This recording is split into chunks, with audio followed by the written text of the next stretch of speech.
5 years old, okay? Whereas, yung chronic otitis media po, minsan nagsisimula ito sa ating kabataan or teenage years hanggang sa yung mismong mga effects at complications na nararamdaman na lang natin habang tayo ay tumatanda. Yung rason kung bakit nagkakaroon po ng otitis media is yung tinatawag naming Eustachian tube dysfunction. So ano to?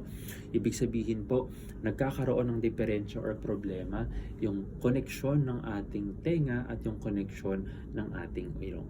So kung ano yung nagkokonekta sa kanilang dalawa. Meron po kasing tatlong function yung Eustachian tube na tinatawag. So, ventilation, so ibig sabihin dapat may hangin na labas-masok. Pangalawa po is pressure equalization. So, kung ating susubahin kung paano tayo kapag tayo ay nasa flight or paano tayo pag nasa ilalim ng tubig, ganun po na ini-equalize na. Okay? Number 3 is protection. So, yung ating Eustachian tube, pinoprotektahan na ang ating tenga para yung mismong discharge or secretions from our nose hindi pumunta. Okay? Sa ating tenga. In any dysfunction, among those 3 functions, okay, doon nagkakaroon ng otitis media. Okay. Pero hindi dahil nga sa hindi ka naliligo o kaya yung kakakalikot mo ng tenga mo. Maaari. Maaari rin dahil dun sa kinalikot. kakalikot. Pero hindi dahil sa hindi naligo. Hindi naman po. Pero hindi yun lisensya para hindi tayo maligo. Okay? Oo. Dok, paano yung paggamit daw palagi ng headsets? Nakaka-otitis media rin ba yun? Hindi naman po. Okay. More often than not, ang paggamit ng headset or any earphone, okay, maaari tayong mag-sustain ng tinatawag naming noise-induced hearing loss naman. Lalong-lalo na yon sa mga trabaho na predisposed at required ka talagang gumamit ng headset. So, walang problema kahit palaging para nakatakip yung tenga mo ng mga headsets? Well, may suggestion po kaming mga ENT. Actually, yung 60-60-60 rule na tinatawag. So, ano yun? So, 60 minutes lang po natin po pwedeng gamitin yung mismong device. Okay, hearing device natin. Ang pangalawang 60 is 60 decibels or basically 60% lang dapat nung mismong max volume po. So, wag natin siyang sagarin, 60% lang. Wag yung halos narinig ng kapitbahay mo. Correct. Wag yung tipong halos boombox na po. Sa tenga. Tapos, ang last 60 is every 60 minutes, kaya dapat may pahinga. Na 60 seconds po. Okay? Okay. 1 minute lang naman pala. Correct. Opo. So, basically, ganun po. Dahil, though, syempre, yun nga, hindi naman siya directly related sa pagkakaroon ng otitis media. Yung tinatawag na otitis externa maaari. Okay? Pero otitis media, hindi. Otitis externa is infection also? Infection also. Pero ang difference po niya is, pag otitis externa, ang masakit po sa atin is yung bungad na bahagi lang hanggang ear canal. Okay? So, kadalasan po yan because of moisture. Okay? Kapag tayo kasi ay gumagamit po ng hearing devices, syempre minsan Nanunuyo siya? nanunuyo, hindi masyadong nagkakaroon ng ventilation or nagpapawis sa loob ng matagal. Okay? Yun po pa pwedeng factor. Pero yung otitis media po, pamamaga ng eardrum. Oo. Pero yung otitis externa, dermatological lang yan. Parang nagbabalat lang, gano'n ba? Nangangapal yung balat po ng ating ear canal. Kaya siya masakit. Okay.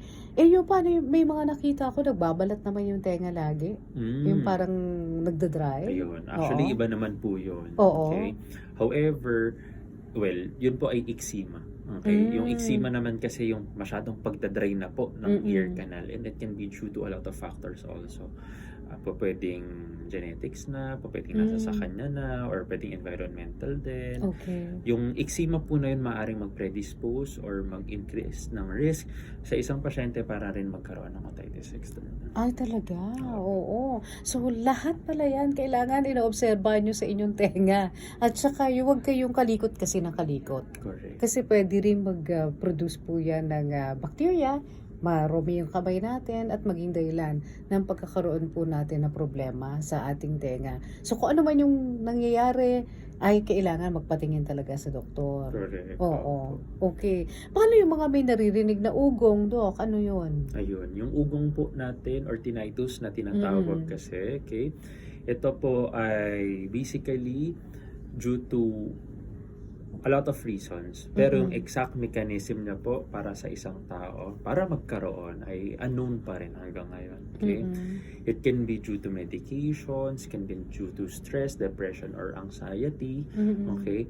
Pwede rin naman po dahil sa noise-induced or dahil sa katandaan, maaari din. So marami siyang factors po.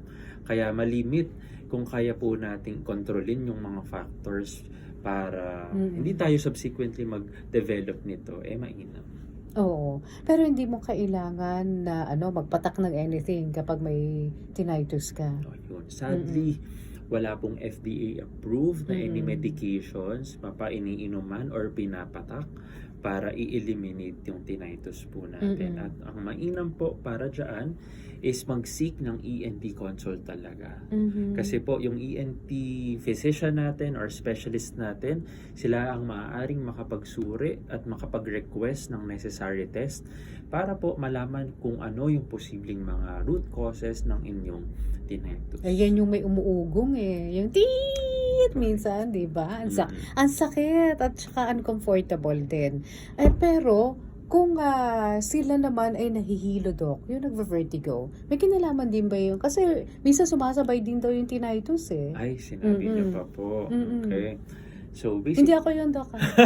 gusto ko nga po tanungin kayo po ba? Hindi, joke lang. Joke lang po, tita. Okay. Anyway. Sabi lang nila. So, ano yun, Dok? Okay, yung ating tenga kasi ay hindi lamang organ para tayo ay makarinig. Organ po ito para sa ating balanse din. So, ang ating tenga, basically, meron po yung inner ear na tinatawag at inside that is pwedeng maging rason para ang isang tao ay mag-suffer from a cause of peripheral vertigo. Sa atin po sa Pilipinas, actually, the most common pa rin is what we call as benign peripheral positional vertigo po. Okay? Which is due to the stones inside our ears po. Ito po ay common sa kababaihan. Okay. Huwag mong idagdag yung matatanda. Hindi ko na nga po actually para hindi maka-offend. Okay. Dok, maya-maya, syempre, tuloy pa rin natin yung usapan tungkol po sa ating tenga sa pagbabalik po ng Butika ni Tita.